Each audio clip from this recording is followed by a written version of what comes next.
Olá, pessoal. Sejam bem-vindos à nossa aula 12 da disciplina de Matemática para Administradores, não é? Arlenes, né? Você já sabe, estou com vocês e hoje eu vou continuar é, trabalhando com funções. Na aula passada, na aula 11, nós trabalhamos um pouco com compreender quando temos uma relação, quando temos uma relação, essa relação é dita função. O que eu preciso para que seja função? Não é? Eu preciso que cada elemento do conjunto de partida tenha um correspondente único no conjunto de chegada. Aí aprendemos que esse conjunto de partida, ele é chamado de o conjunto de chegada é chamado de imagem, não é? Nós temos o contradomínio, que são todos os elementos que eu tenho ali no conjunto B, e o conjunto imagem são os elementos que pertencem ao conjunto B, que receberam as flechas, como a gente fala, de X, ou seja, quando eu calculo um f de 2, eu substituo o x por 2, eu encontro uma imagem 5 ou 4, e esse 5 ou 4 é um elemento do conjunto imagem, que é um conjunto que está contido no conjunto do contradomínio, certinho? Vou projetar aqui para vocês, falei para vocês que na aula de hoje nós iríamos fazer mais algumas atividades, não é, sobre funções, antes de eu poder entrar um pouquinho mais a fundo em outros tipos de funções. Então, eu vou voltar um pouquinho aqui, ampliar minha tela, para que vocês possam visualizar melhor, né? Aula 12, segunda parte de funções, como eu falei para vocês, tá bom? Vamos lá então, vamos trabalhar um pouquinho com o que a gente entendeu, inclusive com uma questão aqui parecidinha com a que nós fizemos do reservatório de água na aula passada, tá? Diz assim, número 1. Sabendo que a posição de um objeto que parte da posição inicial, que estou chamando de SO, importante saber que normalmente quando a gente fala de posição, a gente usa o S porque a gente pensa em espaço, space, e aí a gente utiliza o S como uma letra que denota essa posição. Lá na aula passada a gente usou o N, que era para representar o nível da água. Então, ao invés de usar F de X, na aula passada eu estava usando N de T, que era o nível da água em relação ao tempo. Lembra disso? Agora aqui eu tenho um objeto que parte da posição inicial de 2 metros e que se desloca a uma velocidade constante de 5 metros por segundo, né, que é demonstrado na tabela aqui. Então, eu observo que quando eu começo a contagem no espaço zero, no tempo zero, aqui, ó, eu já tenho 2 segundos marcado, né? Deixa eu pegar minha canetinha aqui para poder mostrar para vocês isso. Então, olha só, quando eu parto do zero, meu tempo zero, eu já tenho 2 metros. Então, eu já entendi que esse 2 metros ele está fixo ali.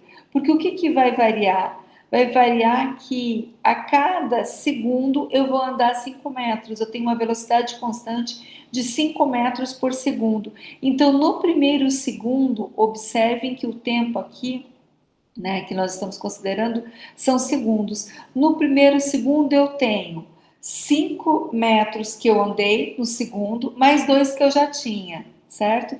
E aí ele vai perguntar para mim assim, escreva a função que expressa a posição em função do tempo. E vocês vão lembrar que na aula passada eu chamei isso de lei de formação. Lembra? A função é a lei de formação que vai me permitir calcular o espaço percorrido em qualquer tempo que eu quiser. Então, aqui, como a gente está usando o S, né, de espaço, eu vou colocar assim, ó, que o espaço percorrido em função do tempo, S de T, é igual 2 metros que ele já havia andado. Quando eu começo a contagem, ele já está com 2 metros, a posição dele já é de 2 metros andado, mais uma velocidade de 5 metros por segundo. Então, aqui eu tenho 5 metros vezes o tempo. que o tempo que está sendo dado em segundos, certo? Essa aqui, esse S de T, é a minha lei de formação para calcular o espaço percorrido em função do tempo que eu tenho. Então, olha só como é verdade aqui. Vamos imaginar, vamos encontrar esse 2 aqui, ó. Quando eu tinha o quê? O t igual a zero. Então, olha só. Quando eu tinha S de zero, nessa forma eu tinha assim, ó. 2 mais 5 vezes zero. Bom, então meu S de zero era 2 mais 5 vezes zero é zero. O meu S de zero era 2. Olha como é verdade. E se eu trocar o meu tempo por 2, já que eu ando 5 metros por segundo, e se eu trocar por 2 segundos? Então, meu S de 2 vai ser igual a 2 mais 5 vezes 2. Então, meu S de 2 será igual a 2 mais 10. Você lembra que eu falei na aula passada da questão da hierarquia das operações? Primeiro multiplicação e divisão, depois adição e subtração.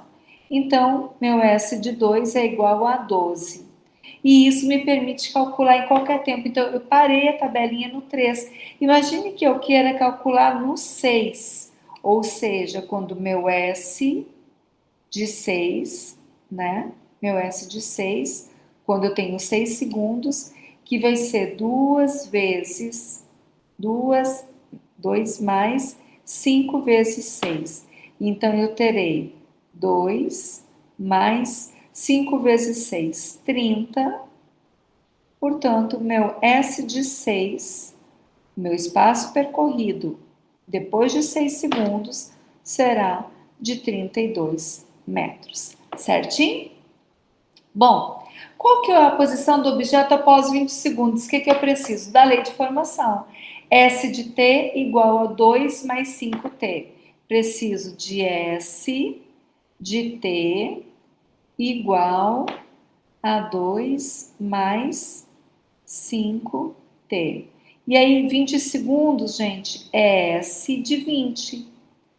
S de 20 igual a 2 metros mais 5 vezes 20.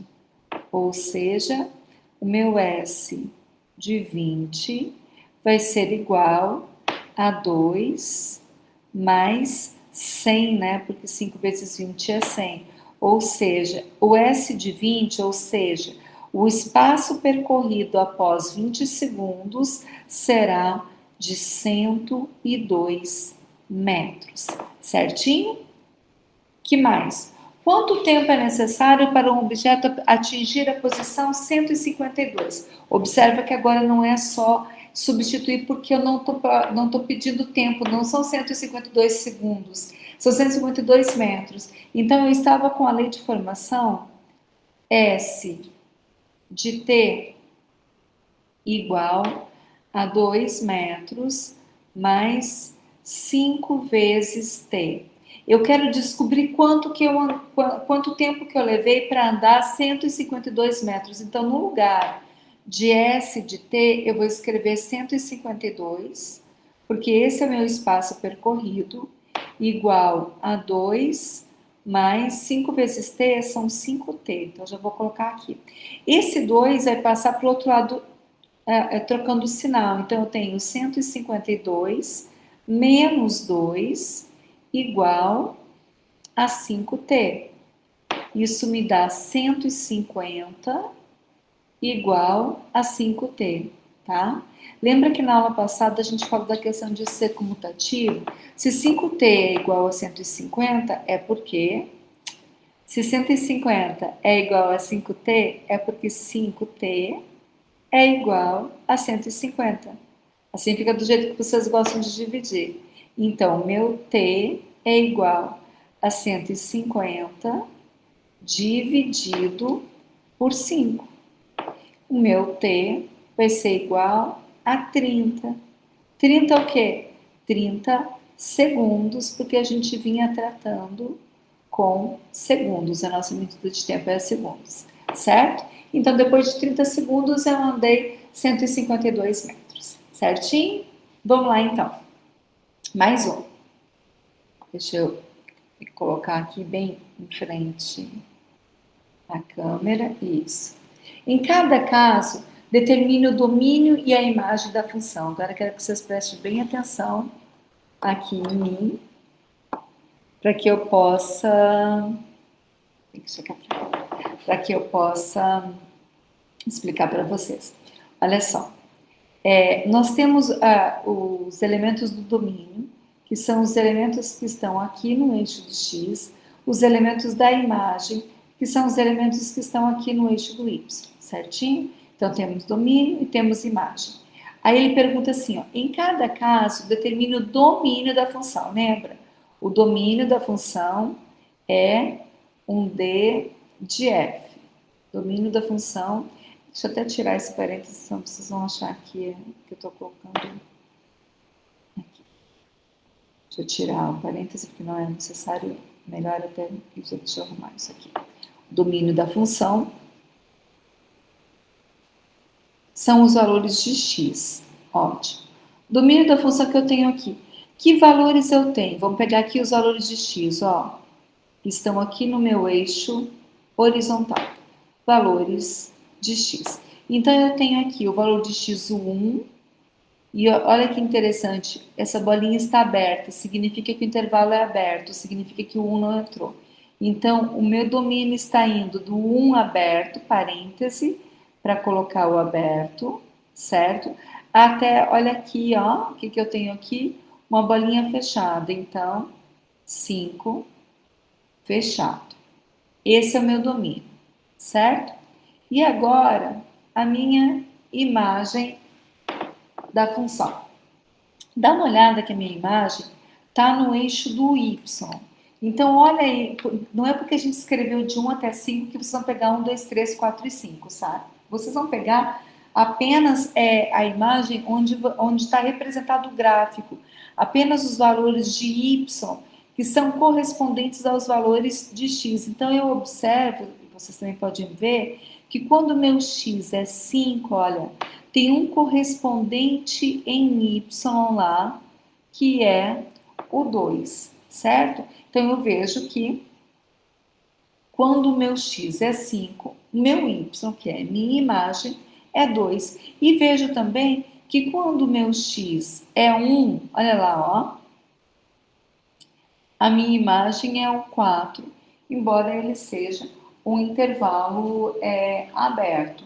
Então, eu posso dizer aí que o meu domínio está fechado em 1 e 5 e que a minha imagem é um intervalo, eu vou resgatar com vocês aqui, ó, o intervalo que a gente viu no passado. Nós temos a imagem de quanto até quanto. Eu tenho uma imagem que está fechadinha lá no 2, que é quando o x é 5, mas ela está aberta no 4. Então, eu vou fazer ela assim, ó, fechada no 2 e aberta no 4. Quando eu fecho, eu uso o colchete, igual que eu fechei o 5 do domínio e fechei o 2 da imagem. E agora, por que o 4 está aberto? Porque eu estou com esse pontinho aberto aqui, significa que o 4 não entrou, certo? A gente pode ter chegado a 3,99999, mas o 4 não entrou, ok? Vamos olhar agora essa funçãozinha b que a gente tem do lado. Olha de novo para o eixo x, para a gente achar quem é o nosso domínio. Ó, eixo x. Não é porque tem 1, 2, 3, 4, 5 que o domínio é de 1 até 5. Combinado? Então, eu olho lá para o gráfico e vejo da onde até onde que eu estou pegando ele. Então, o meu domínio, olha lá aquela bolinha aberta de novo. Pega aqui na nossa curva. Tá vendo a bolinha aberta de novo? Ó? Significa que esse 1 não entrou ali. Por quê? Porque tem outro ponto 1 marcado aqui embaixo. Ó. Se tivesse os dois pontinhos fechados, a gente ia cair naquele caso que não é função. Por que não é função? Porque se eu traçar uma reta vertical aqui, pega duas vezes. Então, o que eu observo aqui? Que o meu domínio da função é o intervalo aberto do x1, não é? Até, olha só, o 5, quando o x é 5, Está fechadinho no 2. Então, é de 1 até o 5, e aí eu fecho no 5. E quem que é a minha imagem? A minha imagem da função f. A minha imagem vai ser assim. Deixa eu olhar lá. Olha onde é que eu tenho. Lá na minha curva, quando o meu x5 está encontrando com y2, ó. Esse pontinho aqui é o par ordenado, lembra? 5 de x, 2 de y. Ótimo, então eu vi que o 2 é uma imagem para o 5. Ao mesmo tempo de que eu tenho lá o 4 aberto, que é a imagem para o meu 1. Então eu vou fazer assim, ó.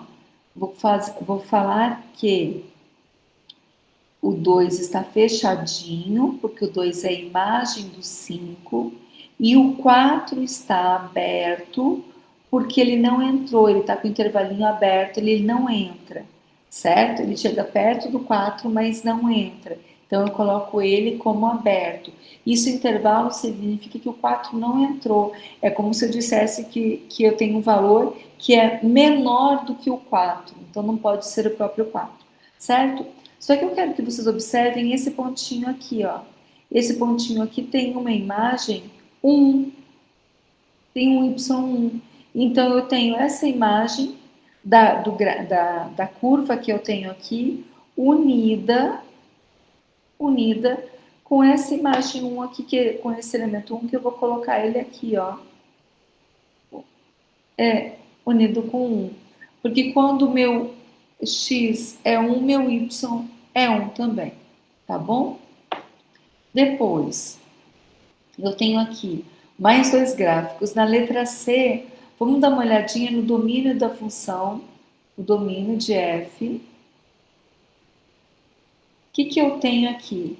Eu tenho menos 1, que eu estou observando que ele não entrou, o intervalo está aberto, né? Só que esse gráfico aqui, observa, gente, que ele vai continuar crescendo, e ele vai pegar o x6, o x7, o x8, o x9, 10, 100, por aí vai. Então, eu tenho um domínio aqui que ele está aberto no menos 1. Ah, professora, mas ele está marcado no 1. Observa que domínio é aqui no eixo do x. É esse aqui, tá? Vou fazer ele para cá. Aí eu tenho aqui, ó, menos 1 do x, que está indo ali. Bom, não entrou porque o intervalo é aberto, então abre o parênteses. E o que acontece até onde ele está indo? Veja que eu vou pegar, como eu falei para vocês, 6, 7, 8, 9, 10. Então está indo do menos 1 até lá para o mais infinito. E aí a gente representa assim, ó, mais infinito. E infinito é sempre aberto, certinho? Por que, professora? Porque veja que esse gráfico, ele vai baixar para cá e vai continuar pegando o 6, o 7, o 10, o 12, o 20, o 100, o 200. Então, eu tenho um domínio aí que vai de menos 1, que é onde eu consegui mapear, que está aberto, até mais infinito. Agora, olha a imagem também não está diferente. Olha só a imagem da função f. Olha só como ela tá dita. Ó, eu vejo que aqui eu tenho 4, né? Bom, 4 positivo, está marcado aqui no y.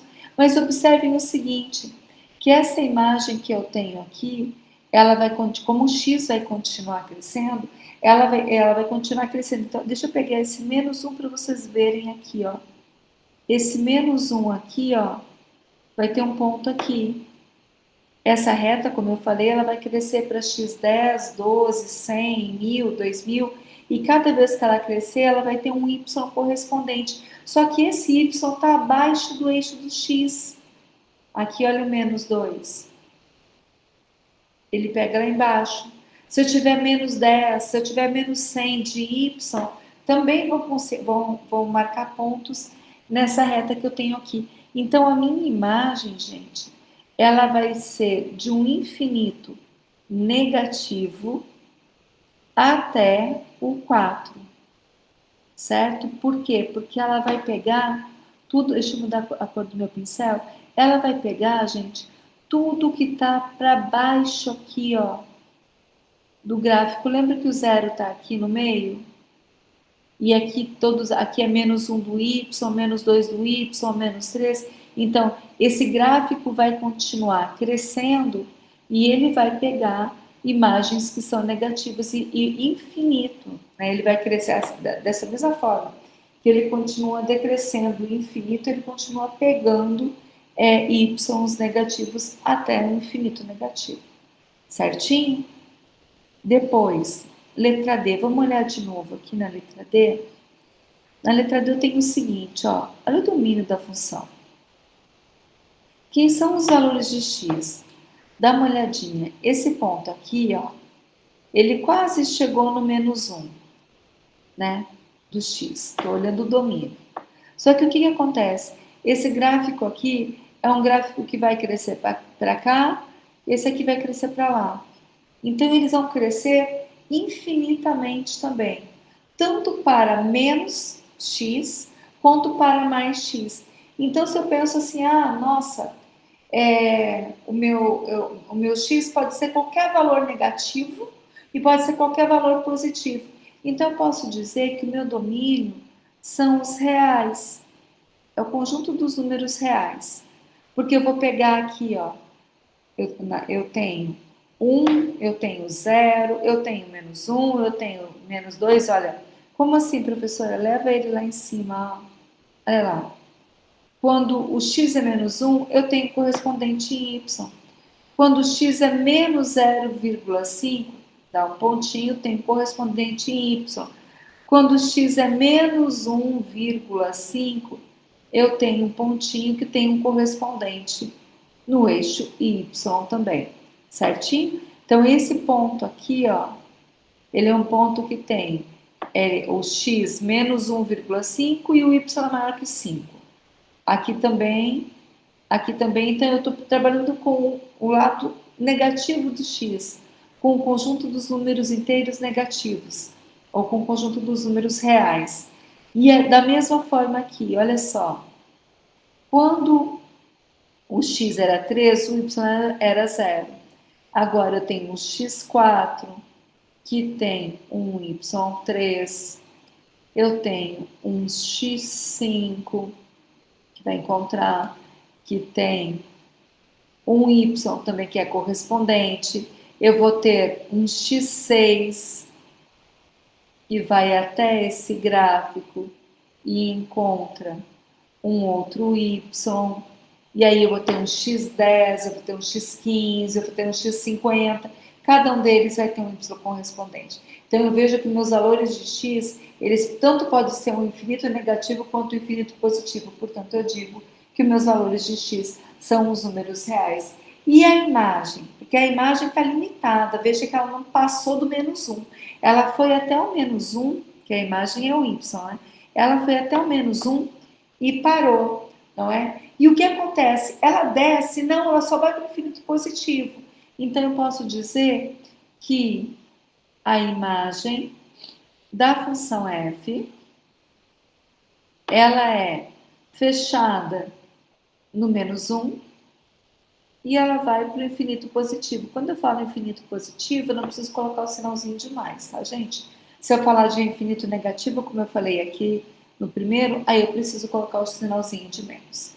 Certinho?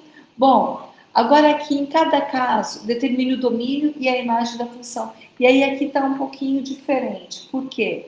Porque eu estava trabalhando com curvas, aqui eu botei retas para vocês observarem que a gente também pode fazer. Vamos dar uma olhadinha. Primeiro eu olho o gráfico da função constante que eu tenho aqui, ó, que é uma função constante. Depois eu faço o resto do domínio. Vamos olhar o domínio da função, dessa função constante que eu tenho ali.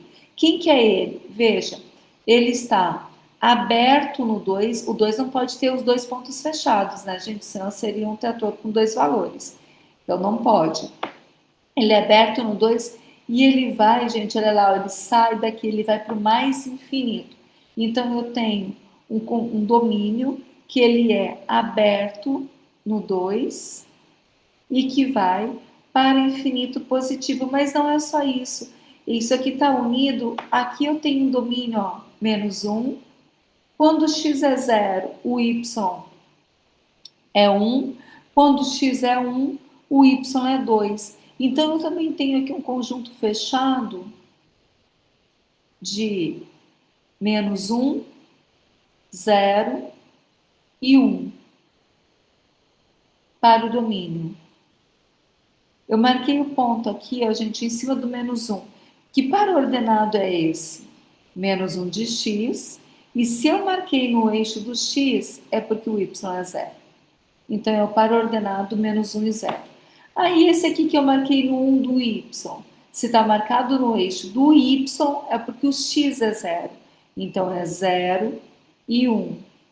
E esse outro que nós temos aqui é 1 e 2. 1 de x e 2 de y. Certinho? E a minha imagem?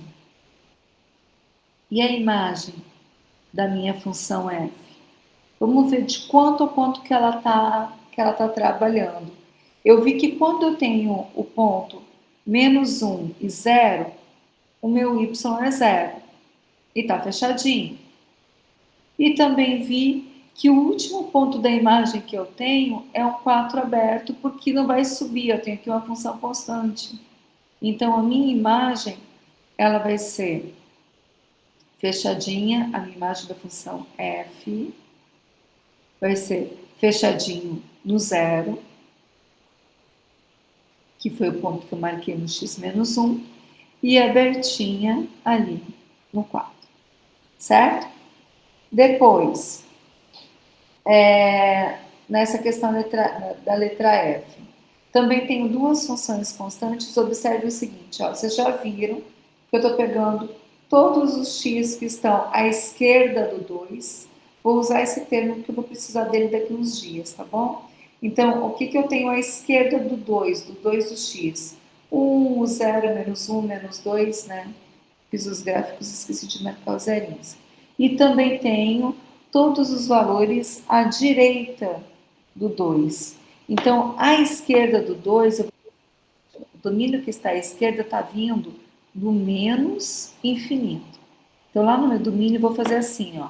Eu represento esta parte aqui, ó, por aberto no menos infinito e que vem até o 2, certinho? E aí, tem um outro que está fazendo essa parte aqui, que então vai ser a união com outro intervalo, que também está aberto no 2, só que está indo para mais infinito.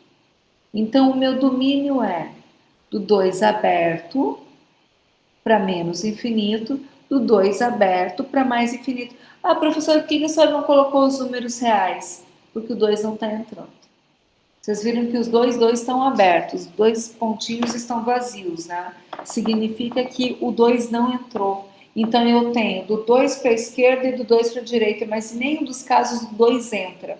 Vem até o 1,999 ou 2,001, mas o 2 não entra, tá? E a minha imagem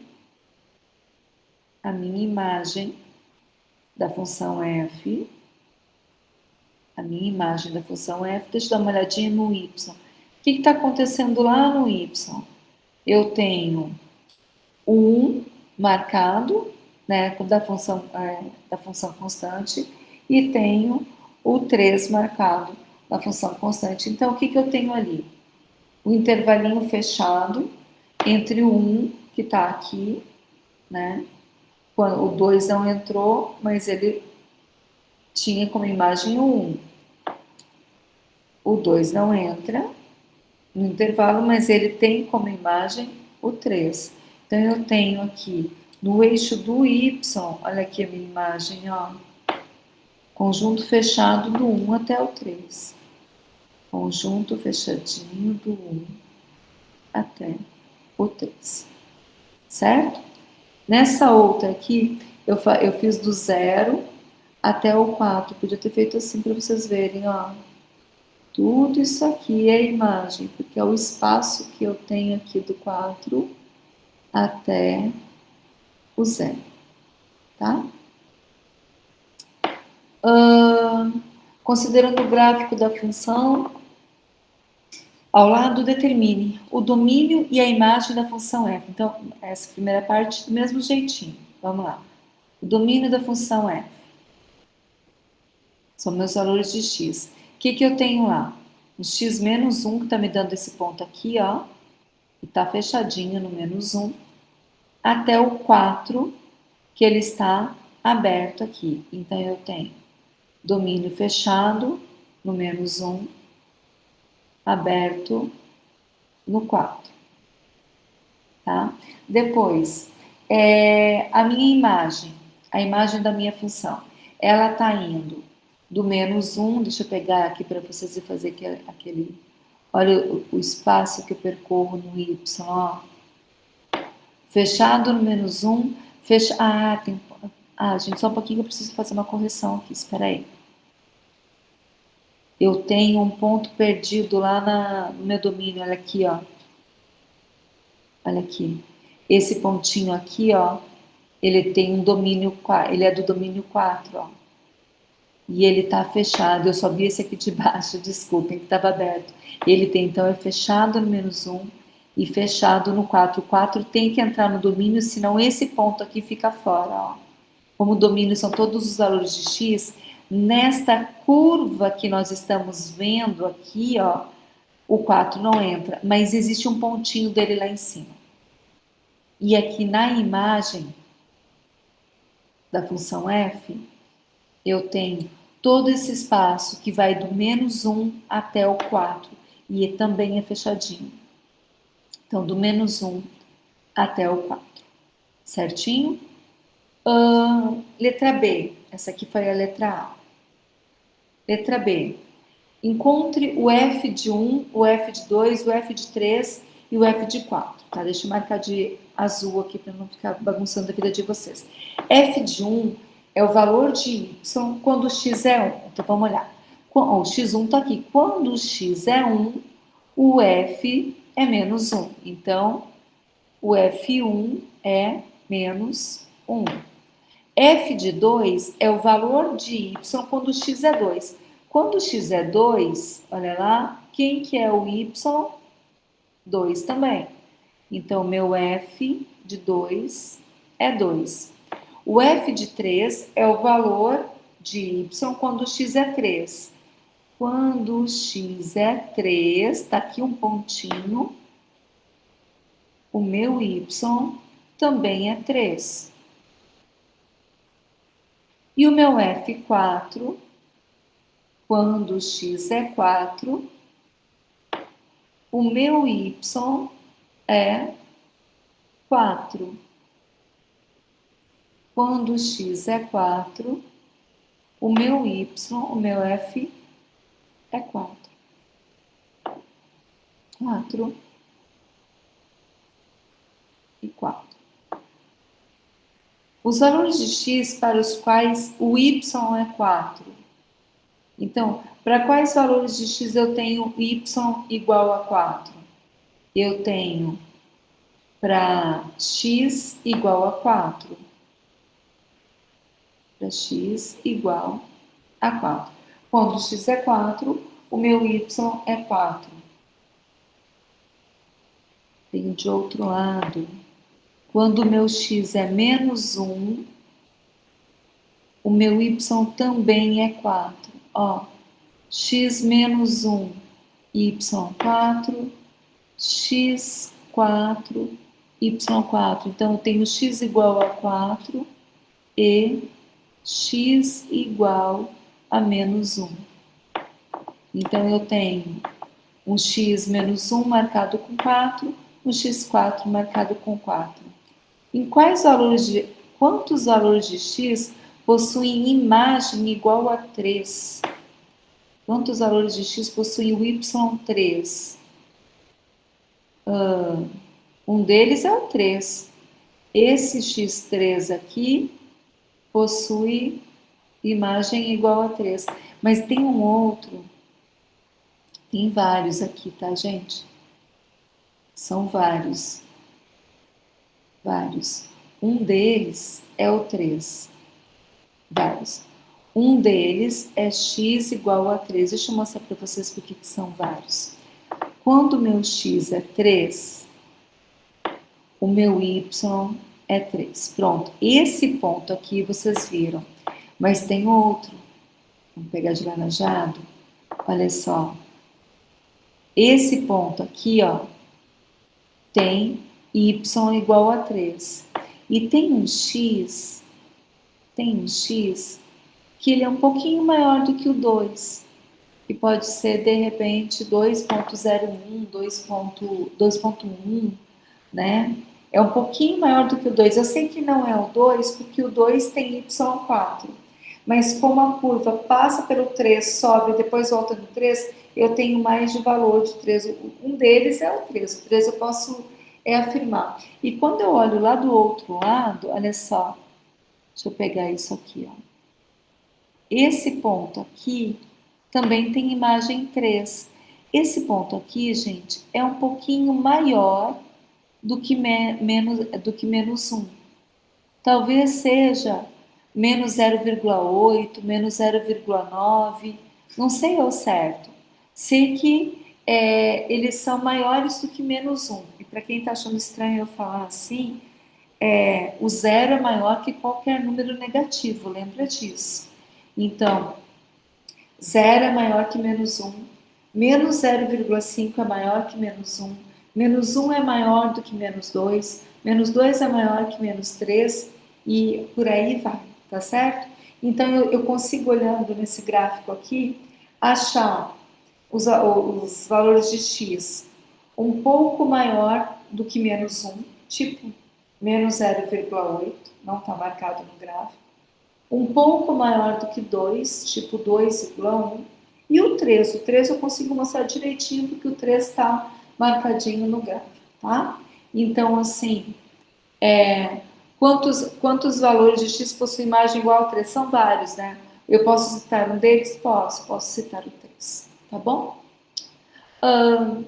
Agora mudamos, saímos da parte de gráfica, continuamos em função, só que a parte de problemas.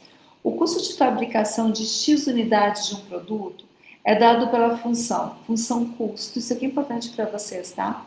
Função custo, então o custo é dado em função de X unidades, da quantidade produzida. O custo de X é igual a 100 mais 200. Observe que aquele 100 ali é fixo, né? Às vezes é um imposto, uma taxa, algo que você já sai tendo que pagar.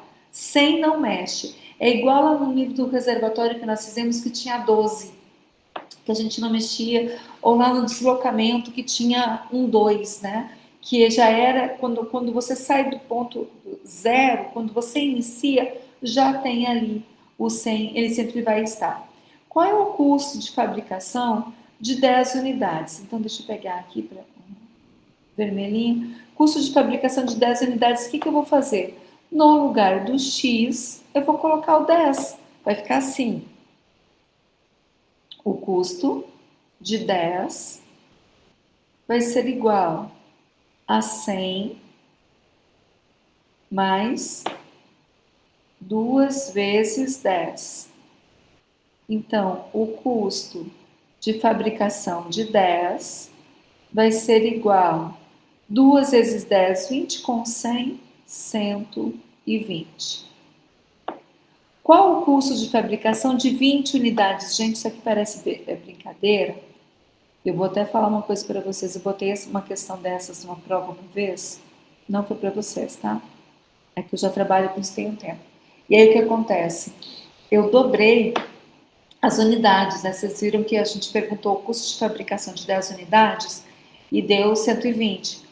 Aí depois eu perguntei o custo de fabricação de 20 unidades. Os alunos pensaram assim: mudou de 10, dobrou de 10 para 20, então ao invés de ser 120 é 240. E uma quantidade gigante de alunos colocou 240. O que não entende é que é o seguinte: eu estou dobrando a quantidade de X. Aquele 100, que é aquele fixo, continua do mesmo jeitinho. Então aqui eu tenho 100 mais 2 vezes 20.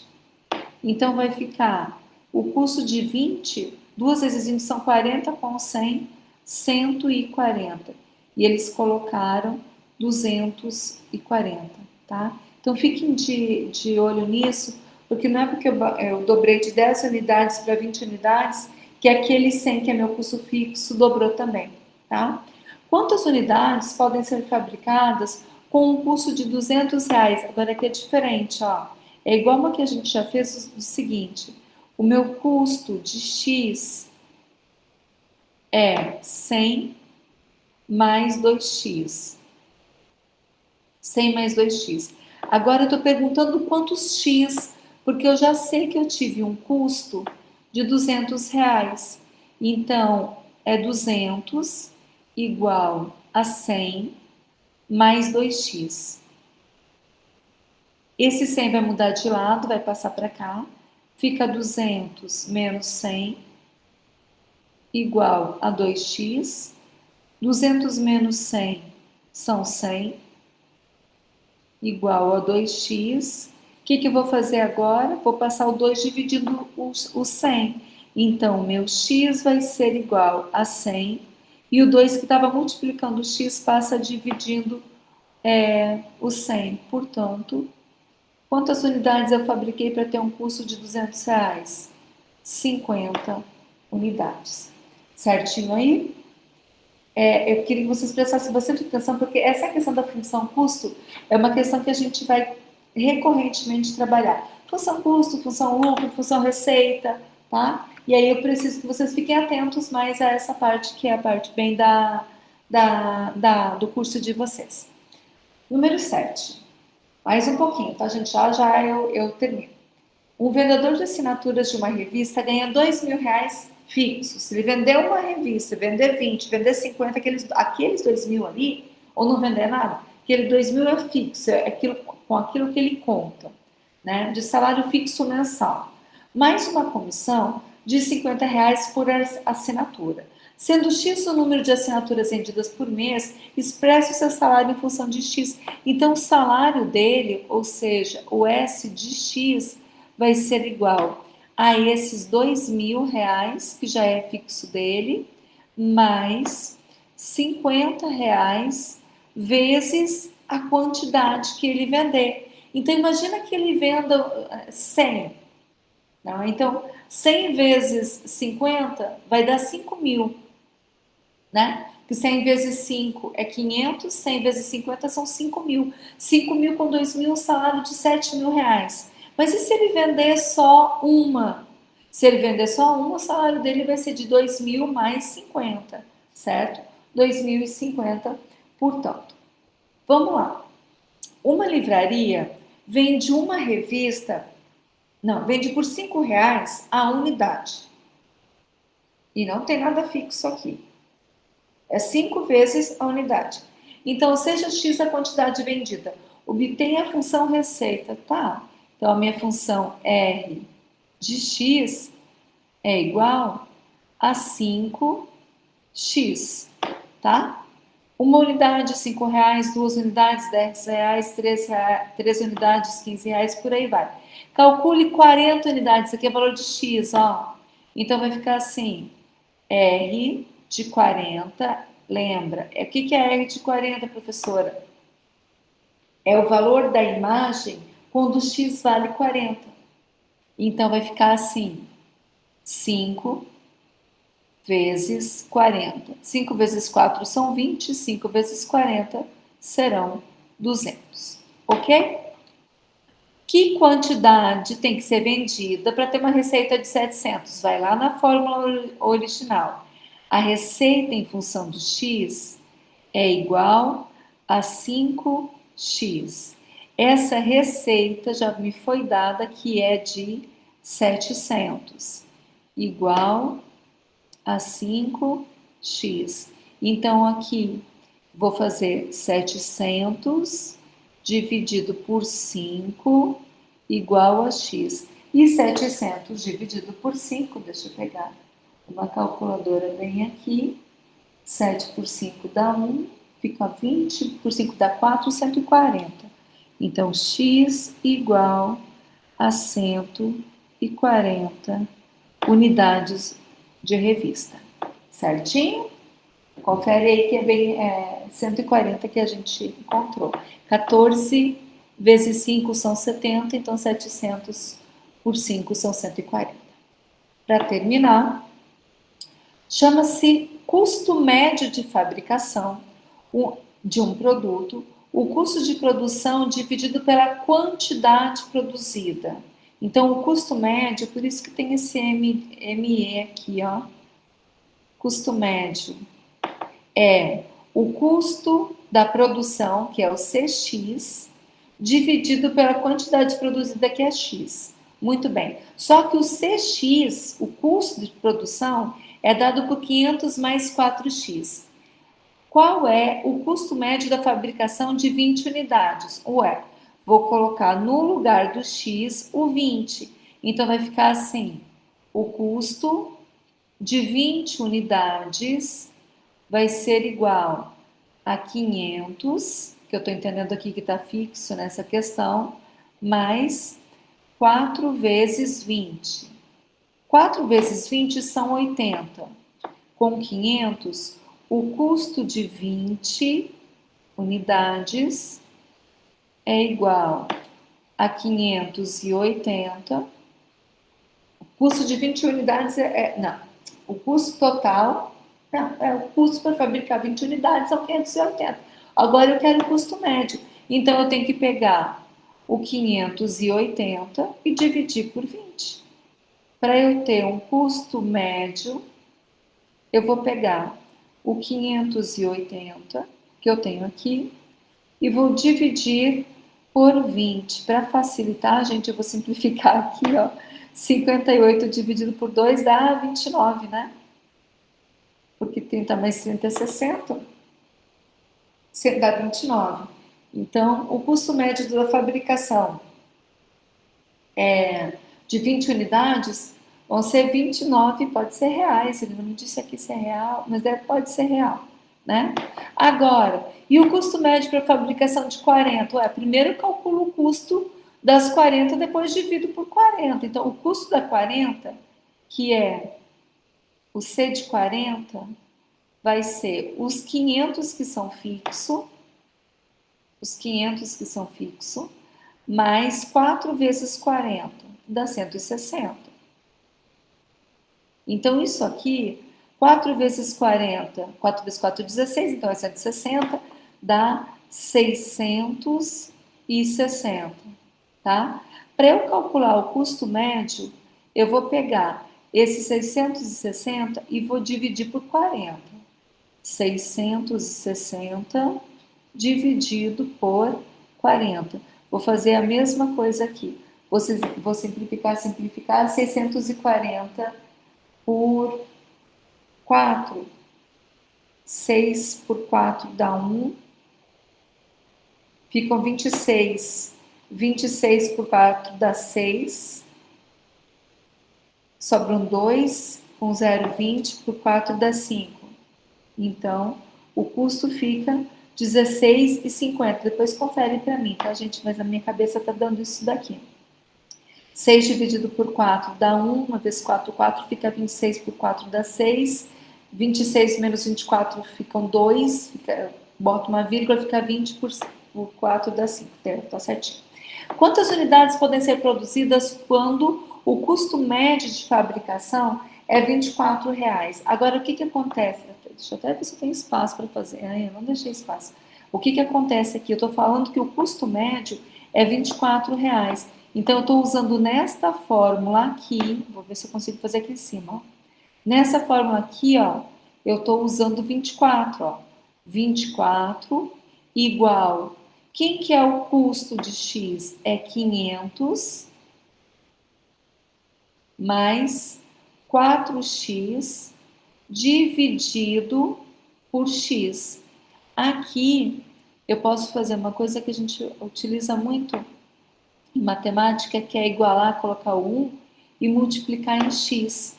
Então vai ficar assim, ó, 20, isso aqui vai ser igual 24 vezes x 24x igual a 500 mais 4x. Passa esse 4x para o outro lado negativo, vai ficar 24x menos 4x igual a 500. 24x menos 4x são 20x igual a 500. Logo, o x vai ser igual a 500 dividido por 20. Vou simplificar o zero. Vai ficar 50 por 2 igual a 25. Então, quantas unidades podem ser produzidas com custo médio de fabricação de R$ 24,00? 25 unidades. Certinho? Pessoal, eu deixei aqui as respostinhas para vocês mais organizadas, tá bom? Ali eu fui fazendo, junto com vocês, para vocês irem entendendo. Aqui eu deixei a resposta para vocês poderem ir confirmando, tá certinho? Vão fazendo aí, vão confirmando, vão vendo quanto que dá, se vocês acertam, se vocês erram, aí tragam as dúvidas para a gente responder. Na nossa próxima aula nós vamos estar síncronos, né? Deixa eu parar a apresentação. Estaremos síncronos e aí a gente aproveita para tirar dúvida, para verificar alguma coisa que vocês não tenham entendido. Certinho? Vou parar minha gravação aqui. Agradeço muito a vocês a atenção. Me ponho à disposição para as dúvidas que possam existir. Tchau, tchau.